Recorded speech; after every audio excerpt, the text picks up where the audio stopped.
think it was pretty well documented that the club was coming within days of going out of existence. I suppose you could look back to where it started.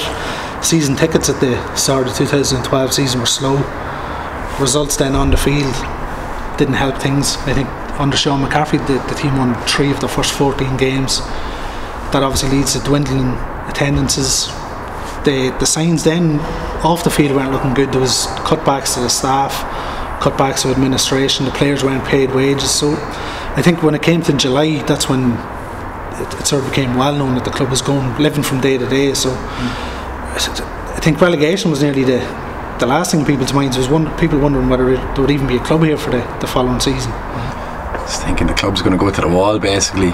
Did 180 grand deficit, and they'd a couple of months to pay it. Then they were getting deadlines every Monday, so a few of the boys came around and just said we'll rally around and try and get a bit of support up and try and raise a bit of money for it. How pivotal was that to keep the I paid the next. Dean Howersmith rang me on the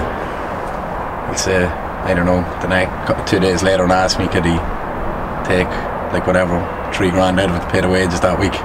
We made known that they would accept bids and we put in a bid. And from then it was hectic. It was about 3 to 4 weeks, against the background of the fear of relegation and with creditors basically knocking on the door.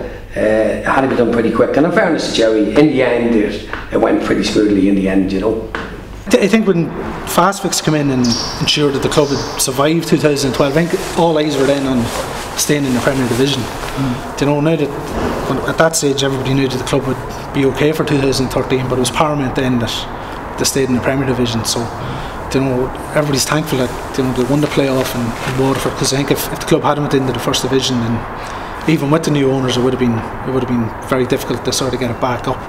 I always say when you're looking for a manager, it's not the manager you want, it's the manager you need, and Stephen Kelly was the manager we needed. It's very I'm not surprised that they went for him. Obviously he's got a great track record. Surprising nearly that he took it on. I think he said himself when he was unveiled here that it was the 3rd time Dundalk approached him to take over, and you could argue that the 2 previous occasions the club were in a better state. Obviously it's a massive challenge coming in, take over a club that finished bottom of the table, brand new squad. But I suppose he was out of luck. He was looking for a new challenge, and maybe the timing was just perfect for both parties. Secondly, going forward football wise, no, we were looking, to be honest, we were saying we were going to be considering our budget this year mid-table, and we would have topped mid-table without a doubt. So no, not the wildest expectations. Would you think this time last year you're playing the relegation playoff and you finish this season coming second in the league? I think it's the one that sort of sticks out was Sligo and the Showgrounds Dundalk battered Sligo. It was 1-0, but it should be 4 or 5. The goal to the home of the reigning champions and to completely outplay them. I think that was a game where the players sort of sensed we are good enough to go on and win this.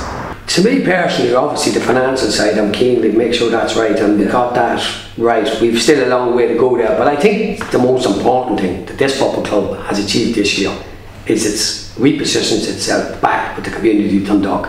I think that was one of the things when the lads came in, when Fastfix came in, it was to sort of build up the relationship with the community that had fallen by the wayside for 2 or 3 years before that. Everybody's optimistic now. You're talking from this time last year where people would have been happy with a mid-table finish, and do you know what I mean? They would have been happy with just stability. Now everybody's looking forward. People can't wait for the new season to start. European football they look forward to. Setanta Cup. Do you know it's everybody's, as to say, people are buzzing, and